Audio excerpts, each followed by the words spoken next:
மலேசியால எங்களுடைய ஃபர்ஸ்ட்டு வீடு. அதுவும் நாங்க தனியா இருக்க வீடு. ஏன் இத இப்படி சொல்றேன் அப்படின்னு பார்த்தீங்கன்னா, ஏன்னா நாங்க இதுக்கு முன்னாடி சிங்கப்பூர்ல 2 இயர்ஸ் இருந்தோம். அது ஃபுல்லாவே பார்த்தீங்கன்னா, ஷேரிங்ல தான் இருந்திருப்போம். எங்களுக்குன்னு தனி வீடு கிடையாது அங்க. ஏன்னா ரென்ட் வந்து அதிகம் அப்படின்றதுனால நாங்க ஷேரிங்ல தான் இருந்தோம். பட் இந்த வீட்டுக்கு வரும்போது நெறைய கனவோடு தான் நான் இந்த வீட்டுக்கு வந்தேன். பட் இந்த வீட்ட விட்டு எப்படா நான் போவேன் அப்படின்றதுக்கு வந்து நெறைய ரீசன் இதில நான் சொல்லலாம்.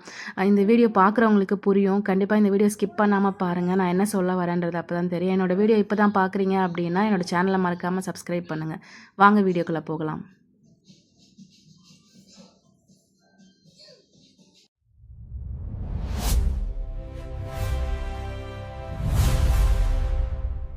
எலி வலை அப்படின்னாலும் தனி வலை வேணும் அப்படின்னு சொல்லுவாங்க இல்லையா, அந்த மாதிரி தான். நம்ம என்னதான் வந்து காஸ்ட்லியான வீட்டில் சிங்கப்பூரில் இருக்கோம் அப்படின்னு நான் சொல்லிக்கிட்டாலும், பட் வந்து எங்களால் வந்து அந்த தனிமையை வந்து உணர முடியல.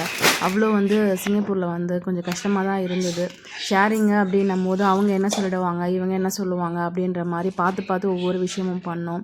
அதுக்கப்புறம் என் ஹஸ்பண்டுக்கு மலேசியாவில் வந்து வேலை கிடச்சிடும். சரி, ஆஃபீஸ் பக்கத்துலேயே வீடு தேடினோம்.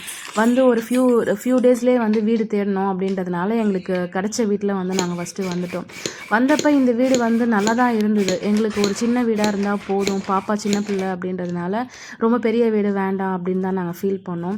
வந்ததுமே வந்து இந்த வீட்டுக்குள்ளே சரி ஓகே, நம்ம வந்து நல்ல மெமரிஸோடு தான் இந்த வீட்டை விட்டு நம்ம போகணும், இங்கேயே நம்ம வந்து இருப்போம் மலேசியா விட்டு போகிற வரைக்கும் அப்படின்னு சொல்லி தான் அந்த வீட்டில் நாங்கள் ஸ்டே பண்ணோம். பட் அதுக்கான வாய்ப்பு எங்களுக்கு கிடைக்கல. நாங்கள் வந்து ஒரு 2 மந்த்லேயே வந்து பார்த்திங்கன்னா வீட்டில் வந்து ஃபுல்லாகவே நிறைய காக்ரோச் வர ஆரம்பிச்சிருச்சு. எல்லாரும் சொல்லுவாங்க, என்ன காக்ரோச் தானே, மலேசியா ஃபுல்லாகவே காக்ரோச் தான் இருக்கும், அதுக்கெலாம் ஏன் ஃபீல் பண்ணுறீங்க, நாங்கள் பார்க்காத காக்ரோச்சா அப்படின்னு. பட் நான் எப்படி ஃபீல் பண்ணேன் அப்படின்னா, நான் எங்கெல்லாம் சமைக்கிறேனோ அந்த சமைக்கிற இடம், அப்புறம் சமைச்சி வச்சுட்டு நான் கொஞ்ச நேரம் மூடாமல் வச்சுட்டேன் அப்படின்னா அது ஃபுல்லாகவே கருப்பாம்பூச்சி வந்துடும். பாப்பாவுக்கு சாப்பாடு ஊட்டிக்கிட்டே இருப்பேன். குழந்தைங்க பொறுமையாக தான் சாப்பிடுவாங்க. அவங்களுக்கு சாப்பாடு ஊட்டிட்டு அடுத்த வாய் நான் எடுக்கிறதுக்குள்ளே எனக்கு அதில் கருப்பாம்பூச்சி வந்துடும்.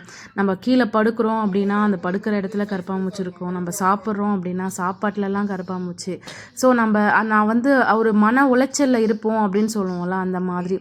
நாங்கள் ஏர் ஃப்ரையர் வச்சுருந்தோம். அந்த ஏர் ஃப்ரையர் உள்ள அவ்வளோ கருப்பாம்பூச்சி இருந்தது வந்து நாங்கள் வீடு ஷிஃப்ட் பண்ணும்போது தான் பார்த்தோம்.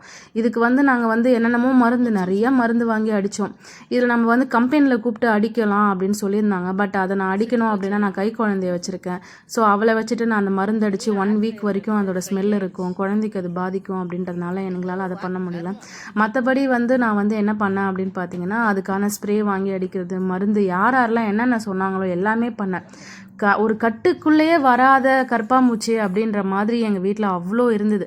அது எவ்வளோ தான் நம்ம வந்து விரட்டி அடித்தாலும் திருப்பி அது வந்துக்கிட்டே தான் இருக்குது. அது எங்கேருந்து வருது அப்படின்னே தெரியல. நம்ம ஒரு ட்ரீமில் பார்த்தோம் அப்படின்னா எங்கள் வீடு ஃபுல்லாகவே கற்பாம்பூச்சி தான் இருக்கும். நாங்கள் வந்து அந்த இடத்துல அதுங்க வீட்டில் தான் நாங்கள் இருக்கோம் அப்படின்ற மாதிரி தான் எனக்கு ஃபீலே இருந்தது. மலேசியாவில் 1 இயர் வரைக்கும் கான்ட்ராக்ட் போட்டிருந்தோம். ஸோ அந்த கான்ட்ராக்டை நாங்கள் பிரேக் பண்ணுறோம் அப்படின்னு பார்த்தோன்னா நமக்கு வந்து 2 மாதம் அட்வான்ஸ் கொடுக்க மாட்டாங்க. இங்கே அட்வான்ஸ் எல்லாமே அதிகன்றதுனால அந்த அட்வான்ஸ் எங்களால் விட்டுட்டு போக முடியல. சரி 1 இயர் எப்படியாவது நம்ம இந்த வீட்டை பல்ல கடிச்சிட்டு இருந்துருவோம் அப்படின்னு சொல்லிட்டு தான் நாங்கள் இருந்தோம். ஸோ ஸ்டார்டிங்கே வந்து உங்களுக்கு பாத்ரூம் வந்துடும், அதுக்கப்புறம் ஹால்லே தான் கிச்சன் இருந்தது.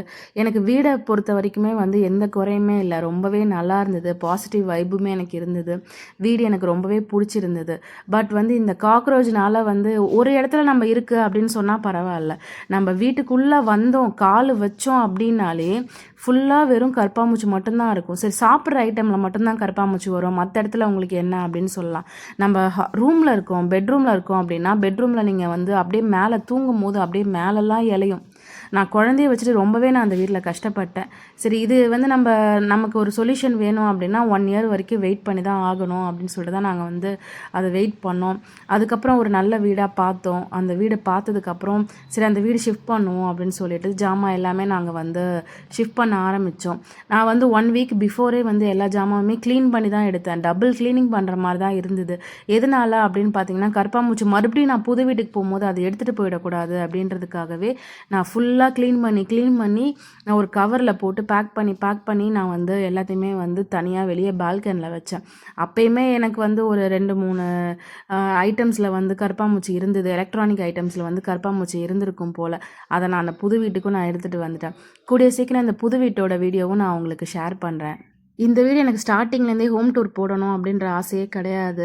நான் இப்போ புது வீட்டுக்கு வந்ததுக்கப்புறம் தான் ஹோம் டூர் போடணும் அப்படின்னு சொல்லிட்டு நான் வெயிட் பண்ணேன். பட் இந்த மாதிரி நான் ஸ்ட்ரகிள் வந்து அனுபவித்தேன் அப்படின்றதுக்காக தான் நான் உங்களுக்கு இந்த வீடியோவே போட்டிருந்தேன். யாரெல்லாம் நீங்கள் வந்து இந்த மாதிரி மலேசியாவில் இருந்து கஷ்டப்பட்டுட்டு இருக்கீங்க அப்படின்றத மறக்காமல் எனக்கு கமெண்ட் பண்ணுங்கள். என்னோடய வீடியோ புதுசாக பார்க்குறீங்க அப்படின்னா இந்த மாதிரி இன்ட்ரெஸ்டிங் வீடியோக்கே என்னை ஃபாலோ பண்ண மறக்காதீங்க. தேங்க்ஸ் ஃபார் வாட்சிங்.